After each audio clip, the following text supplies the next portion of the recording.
रीना देवी 9 बच्चों की मां है और उन्हें 45 की उम्र में 3 बच्चों के बाप हनीफ से प्यार हो जाता है। अब प्यार तक तो बात ठीक थी, लेकिन इसके बाद उन्हें लगा कि उनका पति जो है वो इस बीच में अड़चन बन रहा है और वो दोनों खुलकर प्यार नहीं कर पा रहे और एक दूसरे के साथ रह नहीं पा रहे। तो उन्होंने प्लान बनाया कि पति को ही रास्ते से हटा दो, और रीना ने फिर वही किया, अपने पति का कत्ल करवा दिया अपने बॉयफ्रेंड से।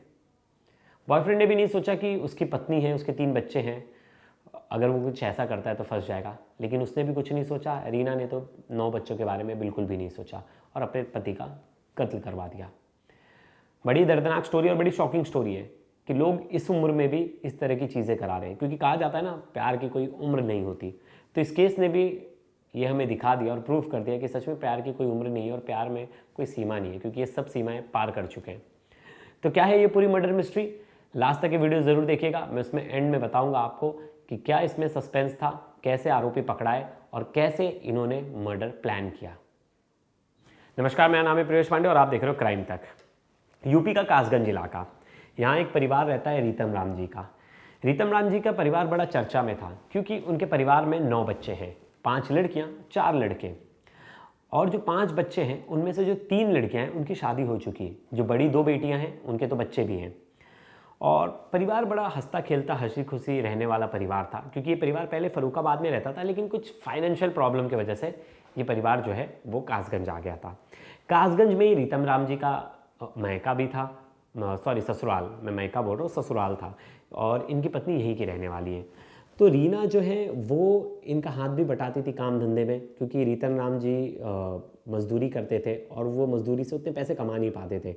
तो जब वो कासगंज आए तो वहाँ उन्होंने एक ईंट भट्टा ज्वाइन किया और ईंट भट्टी पे वो काम करने लगे। ईंट भट्टी पे काम करने लगे तो ईंट भट्टी का मालिक था हनीफ, और हनीफ की कहीं ना कहीं इनकी जो पत्नी थी रीना देवी, इनसे नज़दीकियाँ बढ़ती गई और दोनों बातचीत करते करते अच्छे दोस्त बन गए। दोस्त बनते बनते धीरे धीरे ये रिश्ता एक अवैध रिलेशनशिप में तब्दील हो गया, यानी दोनों के बीच अब अफेयर चालू हो गया था। पति ने कुछ दिन इग्नोर किया, दोनों की बातचीत सब कुछ रीतम राम जी इग्नोर करते आए, लेकिन उन्हें लगा कि कुछ तो गड़बड़ है, मुझे जल्दी छोड़ दिया जाता है, मेरी बीवी को रुका कर रखा जाता है, तो कुछ तो मामला गड़बड़ है। और फिर उनका शक सच साबित हो गया जब एक बार उन्होंने अपनी पत्नी को जो हनीफ है उसकी बाहों में देख लिया।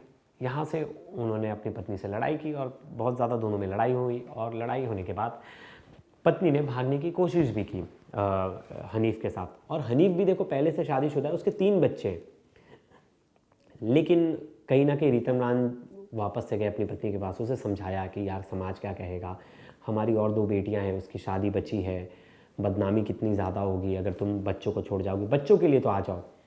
और उन्होंने बच्चों का वास्ता दिया, जिसके बाद रीना जो है लौट आई। लेकिन रीना यहाँ से सुधरती नहीं, ना वो हनीफ से अपना रिश्ता तोड़ती है। यहाँ से उन दोनों के रिलेशन और ज़्यादा गहरे होते जाते और दोनों वापस से एक दूसरे से बातचीत करना शुरू कर देते, छुप छुप कर मिलना शुरू कर देते। फिर कुछ दिन बाद जो उनके पति हैं रीतम राम जी, उन्हें चीज़ें नज़र आती हैं और वो वापस से उन लड़ाई झगड़ा होता है, घर में बहुत ज़्यादा बहसबाजी होती है, और इस बार तो बच्चों को भी मामला पता चल जाता है कि पूरा घर में सीन क्या चल रहा है। लेकिन कुछ बच्चे बड़े थे तो उन्होंने मम्मी के इस फैसले के खिलाफ, मम्मी के खिलाफ भी आवाज़ उठाई कि मम्मी आप ये गलत कर रहे हो, ठीक नहीं है। लेकिन मम्मी तो सोचना नहीं चाहती थी बच्चों के बारे में, और मम्मी की उम्र है 45 साल। अब ये सब चीज़ें चल रही थी। अब रीना देवी को लगने लगा कि यार जब तक मेरे पति रहेंगे तब तक तो मैं हनीफ की हो नहीं पाऊंगी और हनीफ के साथ रह नहीं पाऊंगी, तो पति को ही रास्ते से हटाना पड़ेगा। वो हनीफ को मिलती है और प्लान बनाती है, कहती है कि मेरे पति को रास्ते से हटा देते, उसका मर्डर कर देते। हनीफ भी रेडी हो जाता है। सोचिए, हनीफ की भी शादी हो चुकी, 3 बच्चे, एक बच्चा उसका 14 साल का है, मतलब कैसे कोई इस उम्र में भी तुरंत रेडी हो जाए। और हनीफ के साथ एक और प्रॉब्लम थी, हनीफ 10 साल छोटा था ये जो महिला है रीना देवी से। तो सोचिए कितना एज गैप है, और एज गैप के साथ साथ आप खुद ईंट भट्टी के ठेकेदार हो, मालिक हो, और आप एक अपने भट्टे में जो मजदूर है उसकी पत्नी के साथ आप अफेयर रख रहे हो और उसके लिए मर्डर करने के लिए भी रेडी हो जाते हो। तो हनीफ रेडी हो जाता है कत्ल करने के लिए, और एक दिन प्लान कर रीतम राम को रुकाया जाता है लेट, जब सब लोग निकल जाते तो उन्हें रुकाया जाता है और कहता है कि चलो चिकन और दारू की पार्टी करते। रीतम राम जी वैसे रेगुलर शराब और आप तो पीते ही नहीं थे, लेकिन उस दिन जो ठेकेदार है हनीफ, उसने उसे शराब पिला दी। वो बेहोश होने, उन्हें लगा कि शराब चढ़ गई, बेहोश होने के कगार पे थे। तब इन्होंने उसके ऊपर कई वार किए और पत्थर से छाती पे इतने वार किए कि छाती की पूरी पसलियाँ टूट गई और बड़ा ही मतलब आप कह सकते हैं कि एकदम डरावना जो था वो उनका शरीर लग रहा था, क्योंकि इतना खून बह चुका था और हालत इतनी ख़राब कर दी थी डेड बॉडी की, पूछे मत। अब वो वहाँ से दोनों फरार हो जाते, लेकिन वो सोचते फरार होने से पहले कोई देख लेगा, तो वो डेड बॉडी लेके जाते और कहीं दूर एक ट्यूबवेल के पास फेंक देते, ट्यूबवेल के पीछे। अब ये सब कुछ हुआ, ये तारीख जो थी वो थी 17 जून, और 17 जून को ये लोग भाग गए। अब अचानक से घर से माँ भी गायब हो गई, पिता भी गायब हो गए, तो बच्चे टेंशन में आ गए। बच्चों ने अगले दिन अपने चाचा को फ़ोन किया, जो उनके बड़े भाई हैं रीतम राम के, अरविंद को सब चीज़ें बताई। अरविंद घर आए, अरविंद ने देखा कि उनकी भाभी नहीं है। अरविंद को हनीफ के बारे में भी पता था, क्योंकि पहले एक बार ऐसी चीज़ें हो चुकी थी। तो अरविंद ने बिना देरी किए गए पुलिस स्टेशन और वहाँ कंप्लेंट दर्ज कराई, मिसिंग रिपोर्ट की, मेरी भैया भाभी गायब है, शायद भाभी भाग गई है हनीफ के साथ और मेरे भैया के साथ कुछ अनहोनी हो गई है। पुलिस ने भी उनकी बात को माना और एफआईआर दर्ज कर ली और पुलिस ने ढूंढना शुरू कर दिया।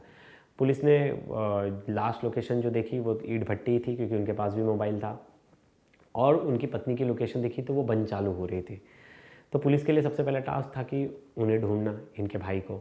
और ऐसी पुलिस ढूंढ रही थी, गांव में एक खबर आई कि एक डेड बॉडी मिली है ट्यूबवेल के पास। वहाँ पुलिस पहुँचती है, देखती है, तो पता चलता है ये डेड बॉडी तो रीतम राम जी की है। उनके भाई को बुलाया जाता है, शिनाख्त कराया जाता है, तो कहते हैं हाँ ये तो मेरे भाई की डेड बॉडी। और पता चलता है कि उनकी बड़ी बेरहमी से किसी ने उन्हें मार दिया है और उनका कत्ल कर दिया। फिर सुराग ढूंढते गए तो पता चला ईंट भट्टे पे उनका कत्ल हुआ है और वहाँ से लाए।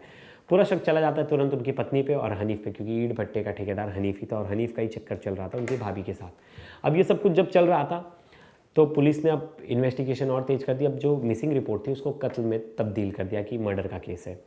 और पुलिस ने मोबाइल लोकेशन ट्रेस कर ही रही थी, तब वापस से एक बार मोबाइल चालू करते और पुलिस उन तक पहुंच जाती है। अब तारीख ज़्यादा हो गई है, 30 जून का समय आ गया है, मतलब 19 जून से फरार थे। 30 जून को मोबाइल अपना चालू करते थोड़ी देर के लिए, पुलिस को इनकी लोकेशन मिल जाती, पुलिस वहाँ पहुँचती और उन्हें पकड़ लेती है।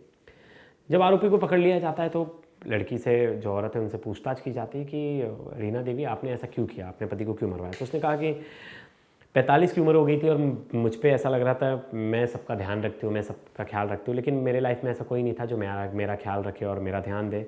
और कहीं ना कहीं मेरे लाइफ में हनीफ आते और हनीफ मेरा ख्याल रखते हैं, मेरे बारे में पूछते हैं, मुझसे प्यार करते हैं, तो मुझे लग रहा था वही मेरे लिए सही है और मैं उनके लिए सही हूँ, तो हम दोनों साथ रहना चाहते थे। इनसे पूछा कि हनीफ से भी, तुम भी शादीशुदा थे, तुम्हारी पत्नी को क्यों धोखा दे रहे? तो उनका भी यही कहना था कि कहीं ना कहीं रीना देवी भी उनका बड़ा ख्याल रखती थी, उनको बड़ा मानती थी, और दोनों ने अपने अफेयर को बचाने के चक्कर में ये कत्ल कर दिया।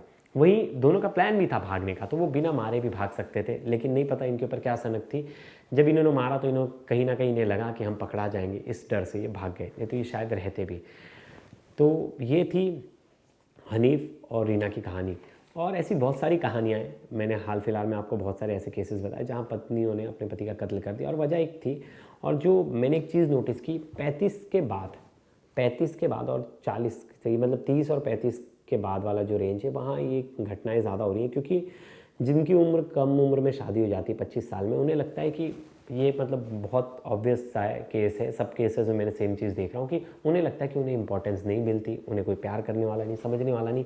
इसलिए मैं कहता हूँ कि अब देखिए, हर किसी की अलग अलग तरह की प्रॉब्लम है। अब ये बेचारे मजदूर क्लास के लोग थे तो इनकी प्रॉब्लम अलग थी, फाइनेंशियल प्रॉब्लम थी। ये तो बेचारे हैंग आउट करने के लिए कहीं दूर नहीं जा सकते थे घूमने के लिए, कि इन दोनों के बीच का प्यार बढ़ता रहे, जिस्ट रहे। और मुझे लगता है प्यार नहीं था तो ये 9 बच्चे आए कहाँ से। और ऐसा भी नहीं है कि 9 बच्चे हैं तो ज़रूरी नहीं कि पत्नी बहुत ज़्यादा खुश हो, कुछ भी हो सकता है कि वो उनसे भी वो सही व्यवहार ना करते हो। और गांव देहात में डिवोर्स को कोई सीरियसली नहीं लेता, वहाँ डिवोर्स की बात करना मतलब बहुत बड़ा अपराध है। तो फैमिली मजदूर की थी, उन्हें तो बस एक ही चीज़ ठीक लगा कि कैसे भी इन चीज़ों से निकलना और इन चीज़ों से भागना है।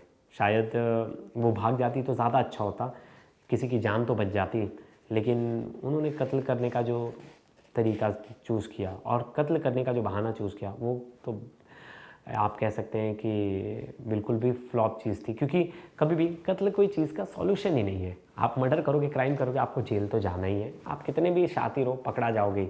बहुत रेयर केस होता है कि आप बच जाओगे, तो सबसे अच्छा है कि आप आओ, सामने से आकर आप पुलिस स्टेशन में चले जाओ, आपका नहीं रहना है, आप डिवोर्स फाइल कर दो, केस कर दो, पति पे ही केस कर दो यार, बोल दो कि नहीं रहना है। अगर वो ज़बरदस्ती आपको रुका रहा है तो कह दो कि मुझे आपसे अलग होना है। अगर पति को भी ऐसा लगता है कि पत्नी उसके पीछे पड़ गई और उसकी जान ले लेगी, तो वो भी अलग हो जाए भाई, वो चला जाए पुलिस स्टेशन और पुलिस के सामने बोले और जाए कोर्ट में अपने डिवोर्स पेपर साइन कर दे, फाइल कर दे, क्योंकि दूर होना ज़्यादा अच्छा है ना कि किसी की जान लेना। तो दोस्तों, आपकी इस पर क्या राय है ज़रूर बताइएगा और ढेर सारे कमेंट्स कीजिएगा। धन्यवाद।